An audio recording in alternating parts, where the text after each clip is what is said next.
Welcome to Tuesday, March 3rd, 2026. If you or a loved one has suffered a tragic crash, get the firm with the most board-certified and trucking accident law attorneys, nationally renowned and located in Wyoming, Colorado, and Montana. Call Grant Lawson and the law firm for truck safety.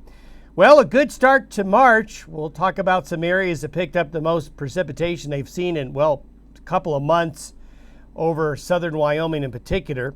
Are the ladybugs out? Well, Michelle's not sure if that ladybug hitched a ride on some lumber or not, but there are certainly other signs of seasons changing out there for sure. Now, we've got a small but mighty little storm system today. It's the same system that triggered showers and thunderstorms yesterday afternoon and evening in many areas, and then has produced more rain and thunderstorm activity early today, especially in southern Wyoming and far northwest areas of Colorado and northeast Utah and western Nebraska.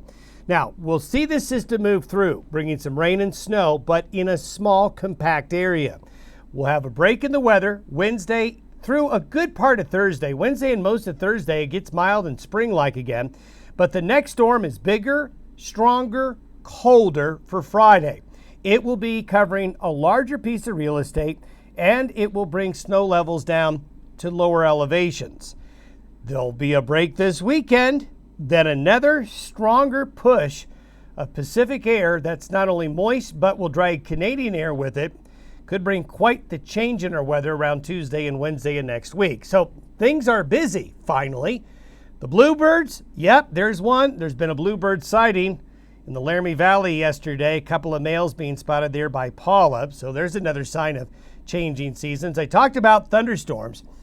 Well, the thunderstorms yesterday, I guess, really liked Interstate 80 from west of Elko to north of Kimball, a line of showers and thunderstorms. Not so much a line, but that's just where they wanted to form and go through their life cycle.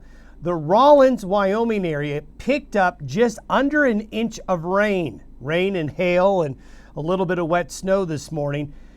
Almost an inch of precipitation as of the making of this video. That's a lot for the red edge of the Red Desert there. And we saw 0.4 of an inch of rain with one rain gauge in Wheatland and other areas in the Shirley Basin approaching a 1/2 inch, and really good precipitation in Sweetwater County over into Uinta there, in Uinta County around Evanston. Just really good to see. Now it's a narrow band, but we mentioned the thunderstorms. Great shot there from Jen of some cloud to ground lightning, although most of the lightning last night was cloud to cloud, and the heavy clouds look moist, don't they? That's what happens this time of year. There's a shot of the clouds building and the moon, and another lightning shot there by Brian as those thunderstorms rolled through, producing the rain and hail. And Kaylee picked up some lightning along the Interstate 80 corridor last night between Laramie and Cheyenne. We mentioned that Wheatland area finally getting some moisture in Platte and Goshen and Laramie counties that desperately need it. Nice shot there from California. Under some high pressure there along the west coast, but got a good shot of the moon. And from Cheyenne to Elko, some pretty sunrises and sunsets. And a lot of you probably have this look in your yard, your tulips and your daffodils wanting to poke through. But what you're going to see here in a moment, they're going to want to kind of stay there, not pop up much more as we go into next week. Another beautiful shot in Leadville of the snow on the mountains and the pink skies, and the geese enjoying the weather before the weather began to change a little bit. This is certainly good goose and duck weather for those folks, as the geese and the ducks enjoying the cooler, wet conditions in many areas. Now, the satellite photo really shows you how small this system is. Small but mighty, very moist. And there's the next one coming from the Gulf of Alaska. Now, if we review where this current system came from, this is the same low that split into two pieces, and that other piece sat back here and gathered moisture for several days before moving inland. So it was quite moist, but it's small. That's why the concentration of moisture will be in a small area today. But this guy packing a punch with much colder air with it and a larger, more organized storm system. You can really see that curl there right here in northwest Colorado with the low there this morning, and the nice curl in the Gulf of Alaska. So this is where we're going to be today with the small low going right down Interstate 80. This is where it's going to be tomorrow. So a little sliver of high pressure comes in for Wednesday and Thursday. But this system, unlike all weather systems that we've seen so far this season, is going to go down into the Great Basin and near the Four Corners. Through the next 24 hours, very compact area of moisture right along the low path. Again, it's a small area, but if you're in this area, you're going to pick up some badly needed precipitation with rain and snow. And watch that I-80 corridor today, because snow levels will be dropping down to maybe as low as 6,000 feet, and that could make for some slick conditions, especially over the higher elevations of Interstate 80. But this area desperately getting some badly needed moisture, and even into parts of northern Colorado, there's going to be some showers getting into the South Platte Valley. The next system will be a bit larger, and there's where the snow will likely fall with what's coming through today. There we go. Finally, a low near the Four Corners. Now, we talked yesterday that the system is going to split, and it will, but it's going to maintain itself for long enough here Thursday night into the day Friday to be a pretty good weather maker. We mentioned yesterday it's not going to become a cutoff low and become one of those 2 or 3 day spring storms that are so beneficial to the region, but we are hoping that this pattern will reemerge later this month and into April and May.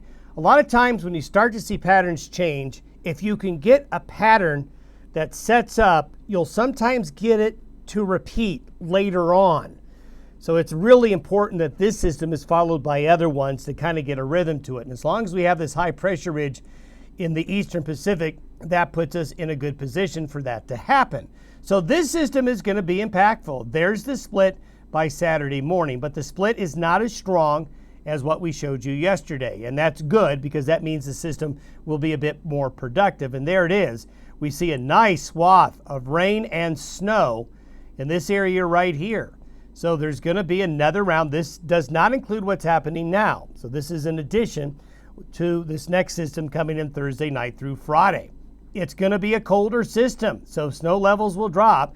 And I think this looks pretty reasonable in terms of where wet spring snows will fall with the second system during the course of the day Friday. So travelers, be advised. Then next week, we've got another low diving in. I want you to notice, though, the trajectory of the air is more over the land and less over water, which means it's going to pick up continental Canadian air coming in behind it. That cutoff low gets kicked up ahead of it. That's likely going to produce rain and thunderstorms and maybe severe weather. In fact, severe weather next week is something that we'll need to watch for the central and southern plains of the U.S. because the air behind the system means business. Yeah, look at these temperature anomalies by next Wednesday. And those temperature anomalies will even extend into the following weekend. So there's more cold coming in behind it by next weekend. Also, this system right here has the ability to bring in a nice shot of Pacific moisture with it.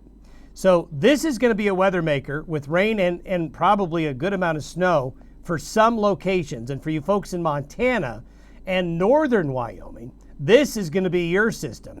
These first two systems not really affecting that area much, but next week I would expect that this system could be impactful for more of the northern areas, but we'll see this system drop its way south into the region. So that'll be the next system to talk about and watch and keep track of with the cold. Don't forget the regional travel forecast. It's going to become more important in the days ahead. We'll see you tomorrow.